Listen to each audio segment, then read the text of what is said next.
Hey Springfield Cardinals fans, welcome back to the Be Well Clubhouse. This is Matt Lemon and Shelley Farnan with Burrell Behavioral Health. We're here at Hammons Field today, and we're going to be talking a little bit about baseball and sports and how they play into nostalgia and the important times in our lives. And I just want to give Shelley the opportunity to talk a little bit about how that is a very valid emotion. I think sometimes nostalgia gets a bad rap because you think of it as living in the past, but tell us a little bit about that. There's a huge benefit, health and wellness benefits to celebrating nostalgia. Matt Lemon is going to share with us a beautiful example here in a moment of how baseball brings us together as families, as communities, as states, as across the nation. Baseball historically has been a way that we've all come together to celebrate, to be disappointed and outright mad when we lose, right? We all love our home teams, we all love our teams. So nostalgia is a really cool way. Even if we can't be playing baseball, we have all of our history to go back to really dig into all of the beautiful moments, maybe painful, but you're still connected together in those moments of baseball of past years. So as we were talking through this conversation, it's pretty quick, actually, Matt, that you shared a pretty amazing story that quickly got us to the importance of a way to bring nostalgia into the health and wellness conversation. Yeah, for me, the Cardinals, baseball, and specifically the Springfield Cardinals are foundational when it comes to remembering my grandfather. And he's been gone for, 8 years now. And I still can't listen to a Cardinals game or come to a game here at Hammons Field without thinking about him.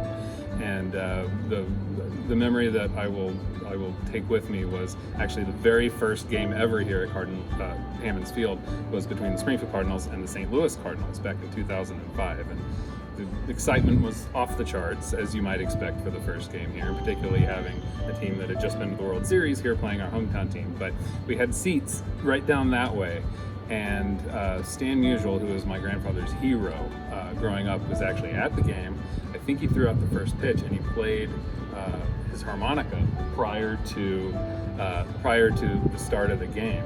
And he, after he played the harmonica, he did his sort of patented, famous swing right Where was he? Right at home. He was right down at home plate on the field, and we were, maybe 6 rows, 7 rows back.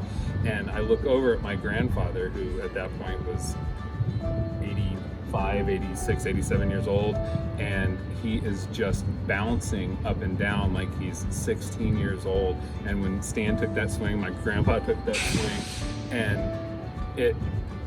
I'll never forget the look on his face and how fortunate I felt to be there with him.